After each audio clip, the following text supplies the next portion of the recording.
So again welcome to another video. Today we are discussing about the part 2 of UV spectroscopy, and the remaining instrumentation in the UV spectroscopy is detectors. So what is detectors? Detectors are used in the UV visible spectroscopy are also called photometric detectors. After radiation passing through a sample cell, then it will falls on the detector, and the intensity of the absorbed radiation is determined with the help of the detectors. So different type of the detectors used in the UV visible spectroscopy are: first one is phototubes, it is also called photoemissive cells.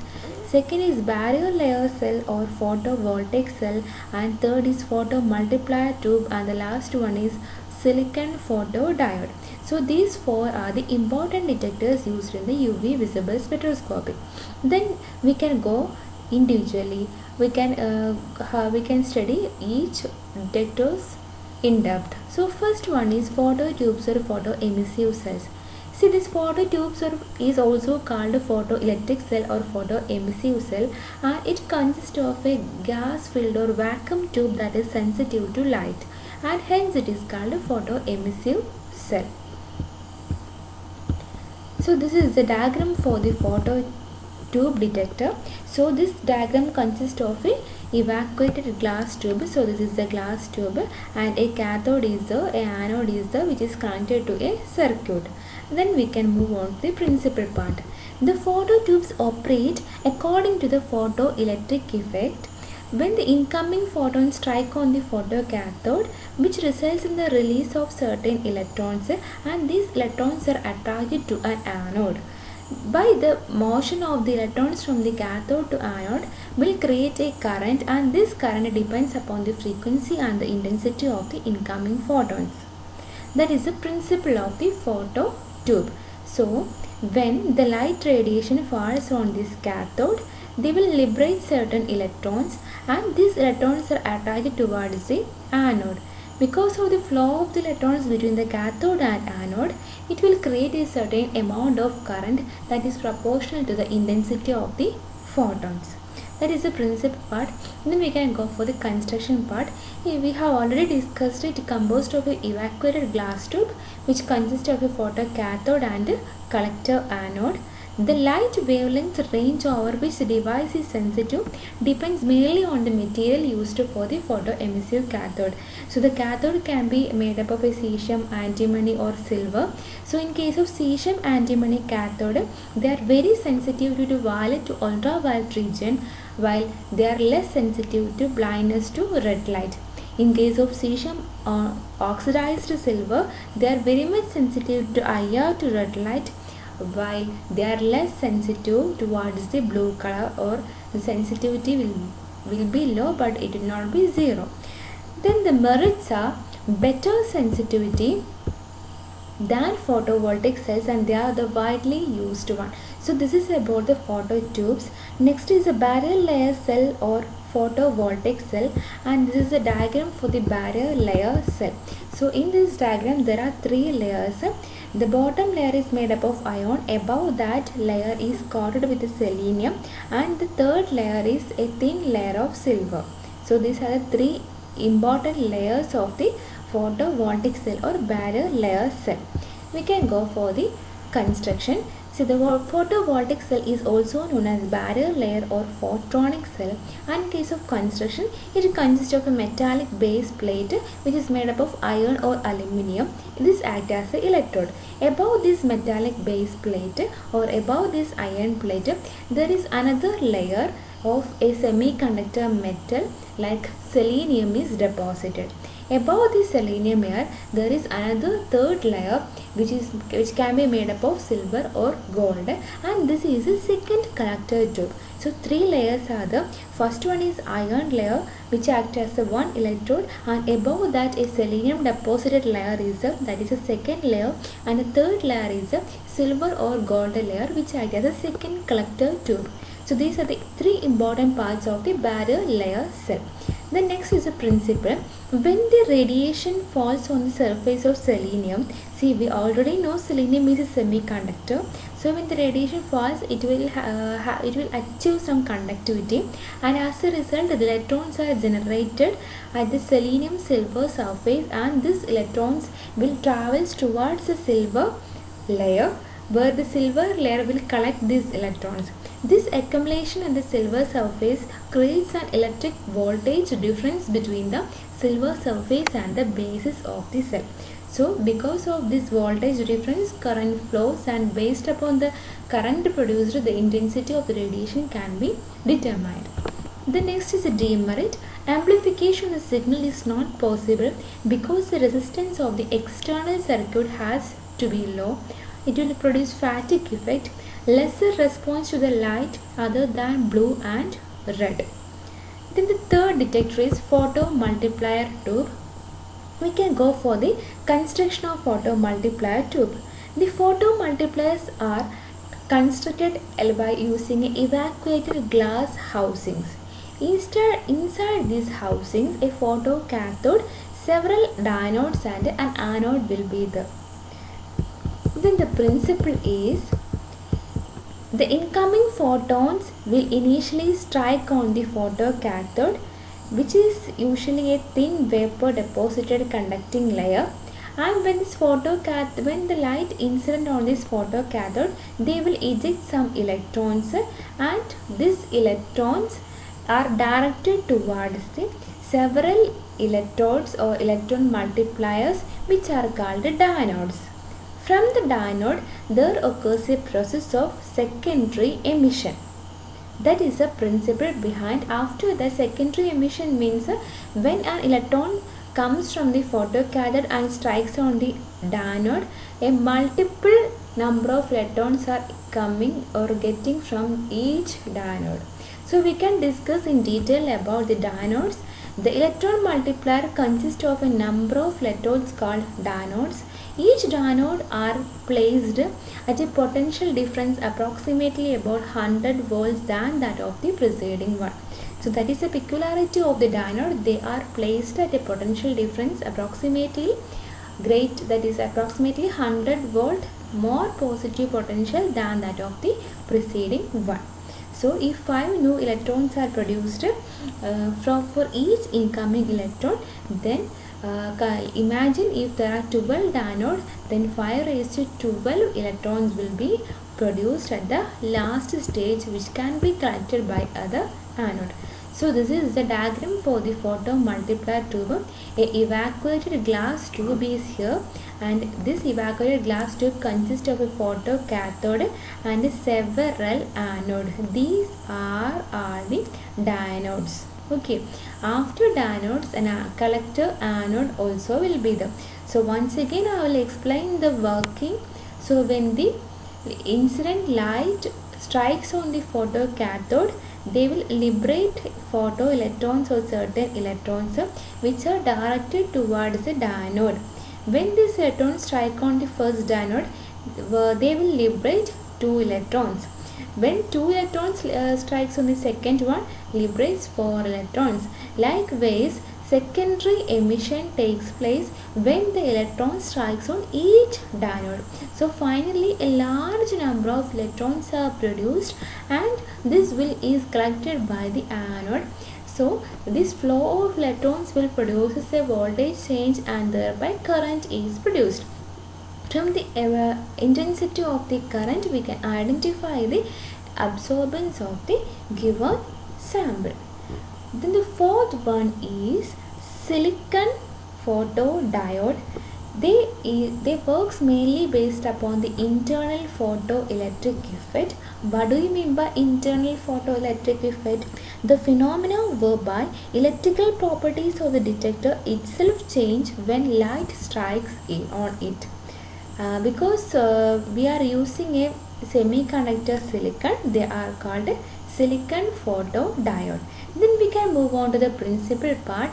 When the light strikes on this semiconductor, and the condition is if the energy of the light is larger than the band gap, electrons in the valence band are excited into the conduction band, and holes are left in the original valence band.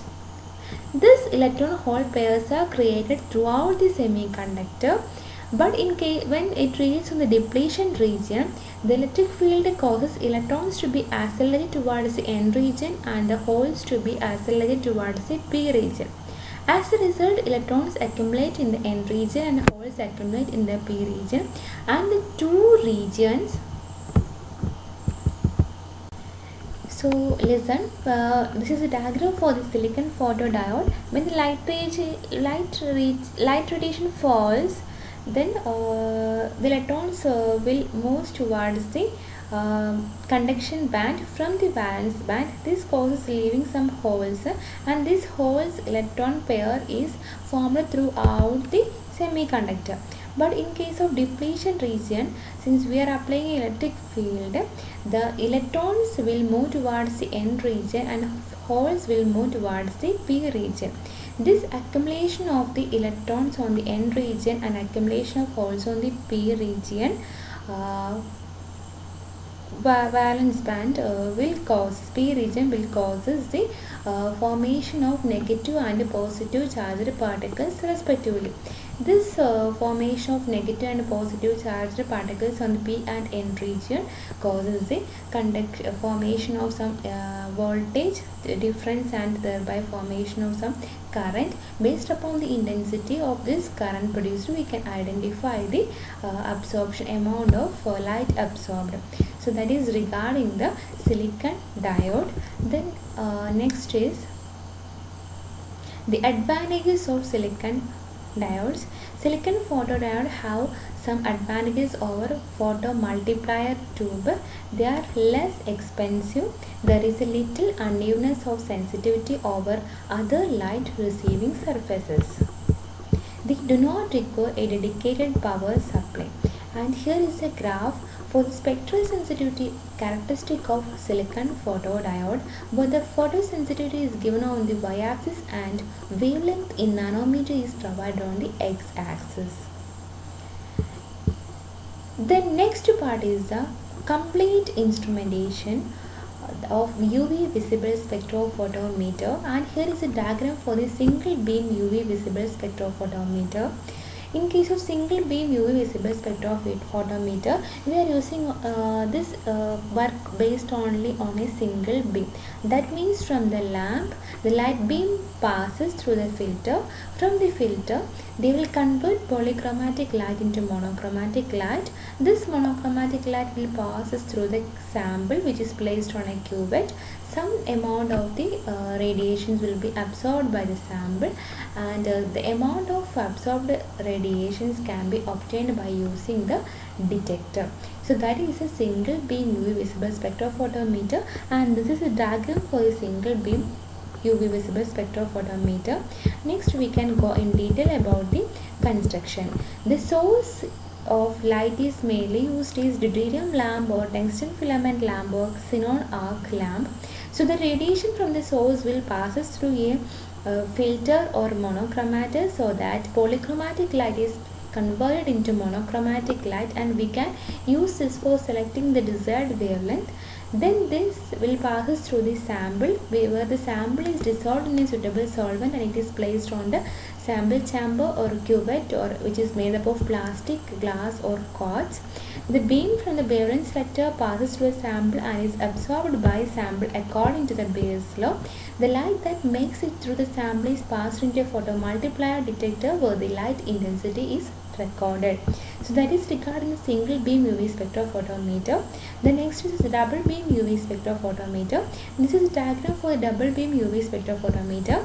The light from the light source for the UV and light source for the visible is the will passes through the mirror. From the mirror it is passed to slit to get it narrow, then into diffraction grating for converting the polychromatic into monochromatic light.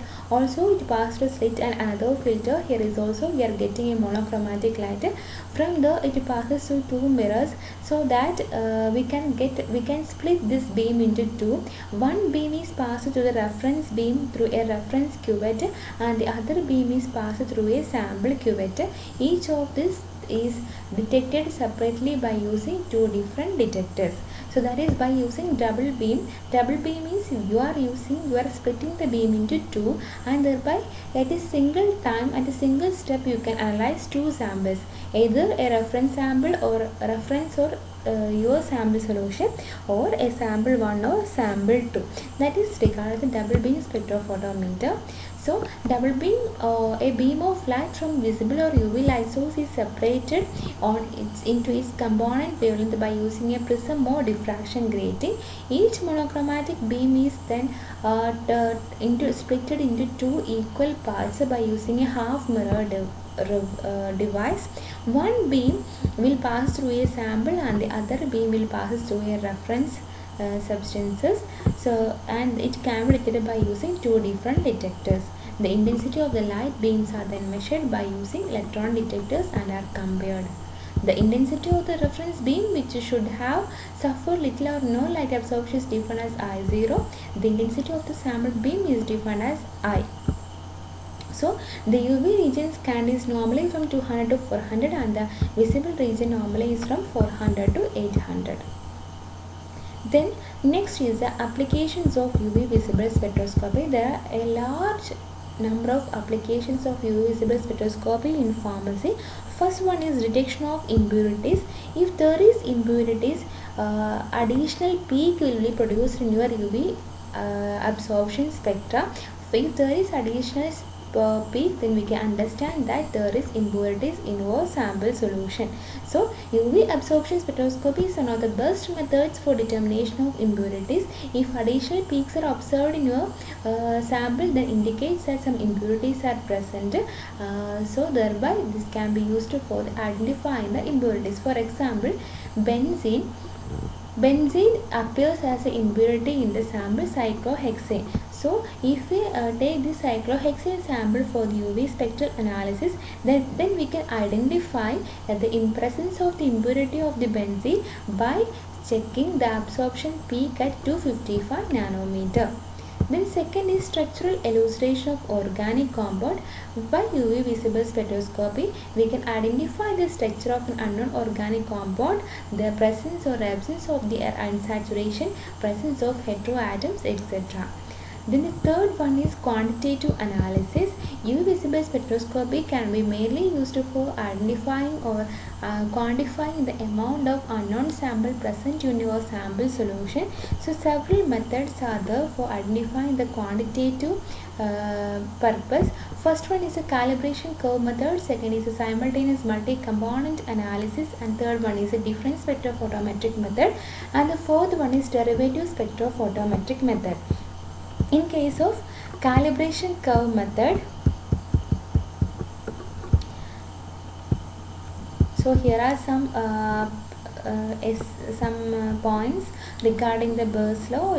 Just we are rewriting the Beer's law, and after that just list out the different methods. Then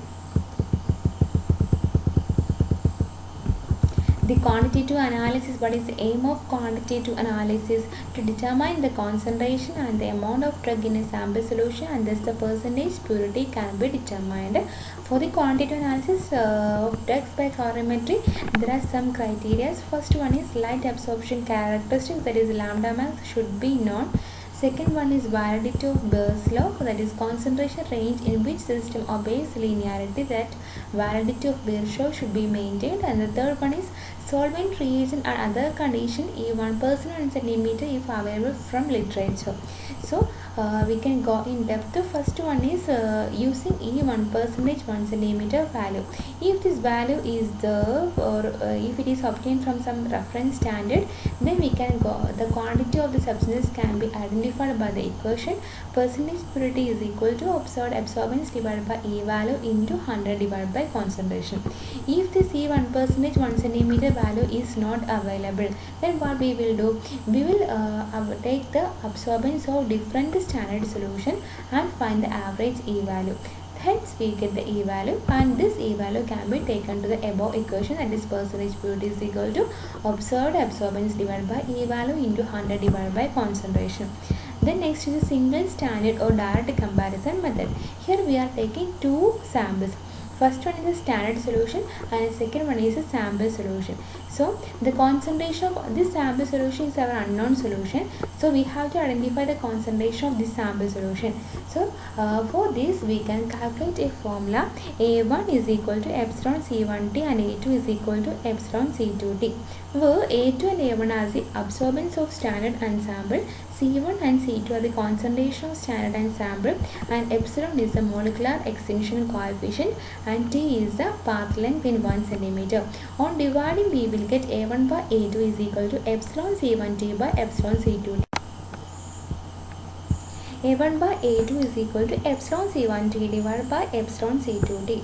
From this we can identify calculate the equation for C2. C2 is equal to C1 into A2 divided by A1, where C2 is the absorbent concentration of the unknown sample, C1 is the concentration of standard, and A2 is the absorbance of standard, A1 is the absorbance of the sample. Next is the calibration curve method or multiple standard method. Calibration curve method, when there is errors occurs in the single standard method, then we can go for the calibration curve method. Here we are drawing a absorbance concentration graph, and from this graph we can identify the amount of unknown sample. So in this calibration curve method, we can prepare about 5 or more standard solution. A straight line took the absorbance of this standard solution. A straight line is drawn either through a maximum number of points or in which a way that there is equal magnitude of positive and negative errors. This method is called line of best fit method. So this line may or may not pass through the origin. From the absorbance and concentration graph, that is calibration curve, the sample solution of absorbance is extrapolated to get the concentration of that sample. So this is a calibration curve method. From the calibration curve method, we can identify the concentration of unknown sample, thereby amount and percentage purity can be calculated. The next is a simultaneous multi-component method. If a mixture of two components A and B are present in X percentage weight by volume and Y percentage weight by volume respectively, by measuring the absorbance of mixture at two wavelengths lambda 1 and lambda 2, the concentration or amount of components A and B can be estimated. A1 and A2 and B1 and B2 are the E1 percentage 1 cm values of lambda 1 and lambda 2 for the component A and B. So this is a table where X 1 percentage weight by volume of component A. At lambda 1 it is having A1 and lambda 2 it is having A2. That is, they are the E1 percentage 1 cm values, and in case of Y it is B1 and B2, they are the E1 percentage 1 cm values. And the equation is provided as, since 100S1 is equal to A1x plus B1 by 100S2 is equal to A2x plus B2 by, we can identify X percentage weight by volume is equal to 100 into B1S2 minus B2S1 divided by B1A2 minus B2A1. Y percentage weight by volume is equal to 100 into A1S2 minus A2S1 divided by A1B2 minus A2B1. The next is the derivative spectrophotometric method. In this derivative spectrophotometric method, here a spectrum is obtained by keeping a change in the absorbance with respect to wavelength is placed on one axis, and in another axis wavelength is recorded, and a second derivative spectrum is obtained by derivative spectrophotometric method, and the characteristic peak for the individual components can be identified, quantified using a calibration curve of pure substances. The next is a difference spectrophotometric method. This method can be used to identify any interfering species. If any interfering species are the extra additional peak obtained, and this method is used to quantify drugs in biological fluid. Next is a qualitative aspect. Qualitative aspect also, we are comparing the spectrum with the standard spectrum of the non-compound, and additional peak can be used to identify or determine the quality of that particular sample solution. Then next is the dissociation constants of acids and bases. From the above equation, that is pH is equal to pK plus log concentration of A minus divided by concentration of HA, the pK value can be calculated if the A minus concentration and HA concentration are known at a particular pH. The ratio of A bar and HA bar can be determined spectrophotometrically from the graph plotted between the absorbance and wavelength at different pH values. Then next is the chemical kinetics. The UV radiations pass through the reaction cells and the absorbance change can be observed. The kinetic of the reaction can also be studied by using the change in the absorbance. The seventh one is the quantitative analysis of pharmaceutical substances. Quantitatively, the quantity of substance can be determined. Several methods I have discussed in the previous parts, and here the example is diazepam tablet can be analyzed by 0.5% sulfuric acid in methanol at several dilutions and taking the absorbance at 284 nanometer, we can calculate the amount of substances. Then molecular weight determination, this also can be done by using spectrophotometrically. And the molecular weight determination, there is an equation. The concentration of solutions in gram moles per liter can be calculated by using the formula C is equal to log I0 by Ij divided by Emax into I. C can be calculated using the above equation. The weight W of amine picrate is known. From C and W, molecular weight of amine picrate can be calculated. And the molecular weight of a picrate can be calculated using the molecular weight of the amine picrate also. The HPLC detector UV visible spectrophotometer is used, can also be used as a detector for the HPLC. HPLC is high performance liquid chromatography. The presence of analyte gives a response which can be assumed to be proportional to the concentration. For more accurate research, instruments response to the analyte in the unknown should be compared with the response to a standard, as in the case of calibration curve method. So these are regarding the UV visible spectroscopy. We have discussed the principal part of electronic transition part, the theory, that is Beer-Lambert's law, instrumentations including sample, cell filters and monochromators, source of light and the detectors. After detectors, we have gone for the applications of UV visible spectroscopy in the pharmacy. Thank you.